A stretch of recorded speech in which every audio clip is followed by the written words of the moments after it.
Morning, Nigel. Here we are then, the last press conference of the season, and it's the big one, the one before Wembley Stadium, one game away, 90 minutes away from potentially a place in League One. How are the preparations going? Yeah, quite laid back so far, which is nice. We're trying to get all the stuff out of the way early in the week, tickets and all that nonsense, and the press today, and then we can concentrate for the last few days, really focus towards Saturday. But it's been a long, 10 months or something we've been working towards this, so hopefully we just want to perform somewhere near our best on Saturday. That's the aim more than anything else. Yeah, I mean the performances across the season have been magnificent, hence why you are where you finished in the league ultimately. But how are you going to feel just before kick-off, leading Mansfield Town out at Wembley? First time they've been down at Wembley in 11 years. Yeah, it's a sort of strange feeling, but I don't know until we get there. But we know it's going to be a good day. It'll only be a good day if we get a result. We're not going there for anything other than that. Yeah, I mean you've been there before with the Sheffield United, of course. Take us back to the FA Cup semi-final. Obviously, glorious summer's day in April, and you stood there about to lead your team out. Do you still get those feelings again, knowing that you're going to get them same feelings on Saturday? Yeah, there'll be a certain nervous tension without a doubt. You don't actually get to lead the team out in the semi-final of the FA Cup. You just sort of, the teams go out, so you don't actually get to lead them. So it's the first time I think properly leading a team out. But we were a League One side then, playing a Premier League side, so it was a little bit different. But still, there was an awful lot at stake that day, as there will be on Saturday. Yeah. Nigel, here we are again. Do this every single week, and every single week we sort of say Saturday's just another game. Is it the same this weekend? No, it's more than just another game. It has to be. It's the sort of culmination of 10, 11 months' work. We have one game opportunity to try and achieve our ambition that we set out to do at the start of the season. And, if we lose, it doesn't mean it's been a poor season. It's been successful to this point. But once you get to this point, all you want to do is win that last game. Yeah, and talking of this point, what's brought you to here? Because of course, at one stage in the season, your side were second bottom, but it's been a phenomenal sort of roller coaster of emotions and a journey on the pitch. Yeah, a multitude of things, but certainly the sort of keeping everybody together and everybody sticking together in that run. From the supporters, from the owners, all the way down through the supporters. We talked about that one game at Northampton in the league where we were very poor, and that's the only time really where there's been major grumbles. The rest of the time, I thought there was reasonable explanations to say this is why we are where we are, and as soon as we get a few players back, we'll win some games. We improved the squad again in January. That certainly helped us. We are where we are because of that. Yeah, of course, it will be a nice accumulation to the season. You had a few days off at the back end of last week, fully deserved as well. How's the mood in the camp after those days rest and enjoyment after what was a great night? Yeah, I think it's buoyant. I haven't seen too much of them, but I think it's buoyant. Well, I hope it is when you get that victory over, win both legs in the semi-final, and then you can't wait for Saturday. So that's the sort of feeling we want amongst the squad, and I think that is present. 15,000 going down, as you say. I suppose it's an opportunity as well to, there might be fans who haven't been following Mansfield over the last few years. It's an opportunity to get new young fans in supporting the club, wearing the shirts. Yeah. That's just as important, isn't it, going forward? I think that's always an added bonus when you get these, either a big cup game or somebody like that, or going to the playoff final.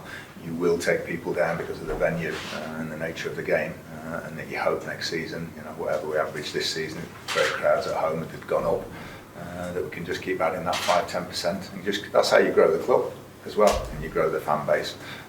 Days like Saturday. It'd be nice seeing young kids wearing Mansfield shirts around the town, wouldn't it? Oh, brilliant. But I think when we see so many at the home games, then they are.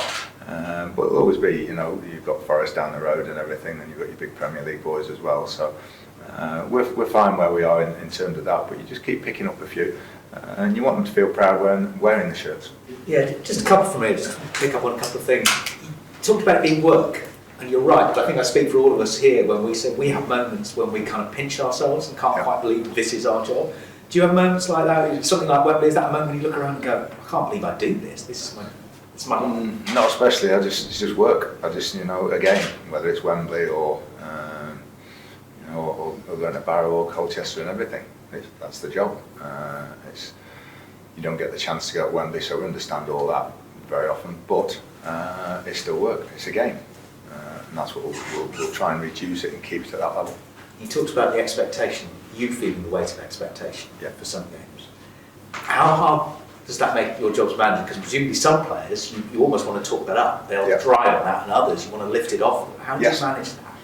Just like that, you try and, your Stephen Quinns and your James Churches and people like that, doesn't matter, you can pile it on, they've been in bigger games than this over their careers. But the players will have a slightly different approach with the ones who are maybe going for the first time, with the biggest game of their careers. So that's what we're going to try and do this week. Thank you. John from the chat. You mentioned earlier about the Mansfield connection at Port Vale. Obviously, you've got Darren Clough, David Flitcroft, and the players. How much of an extra incentive do you think they're going to have to put one over on the club? I think it will be certainly on the players. Darryl's a Mansfield lad, I know, and David was here as manager not so long ago. So, but I think like us, they'll just want to do it for their own club. They'll want to get into League One for Port Vale's sake, nothing else, or more than anything else. Obviously, you're going to have some disappointed players who aren't named in the starting 11. Yeah. At what point are you going to tell the players who's on there? Friday or Saturday, I'm not sure, probably Saturday. We'll see. Sometimes we don't make up our mind, and it might be one of those where it goes to Saturday morning and we're still discussing options and things like that, and the way we're going to go. Hi Nigel. You've obviously experienced winning at Wembley. Do you think this is the best way to go if you're happy to do it? Somebody asked me that last week after, I think Joe didn't he, after the game, said no, the others have steal a march on you, you're way behind with your recruitment, you're way behind them with your rest and everything going into next pre-season. We're back on the 29th of June next for pre-season, which is very late in terms of when the season starts. It's only 4.5 weeks, and clubs will be back and better prepared going into the new season. So it might be wonderful for a lot of reasons, keeps the season going and all that sort of thing, but from a pure practical point of view, if you get automatic, then it gives you that extra 3 or 4 weeks. You mentioned this place and how it's its foundation. The club's been trying to get into League Two for a few years now. Do you think this club's ready for League One, and what's the possible ceiling? Yeah, I don't know beyond that, but I think it's about ready, yes. I think you look at the teams that have gone up. Bristol Rovers is obviously one of the biggest clubs, at our level and the level above. And then you look at Forest Green and Exeter, who've been knocking on the door for sort of 5, 6 years, both of them. Sort of playoffs, just missed out or whatever. So they're ready as well. We're not as close as them probably in terms of sustained success over the last few seasons, but I think they've been close here. So I think we're ready in terms of infrastructure and everything, certainly.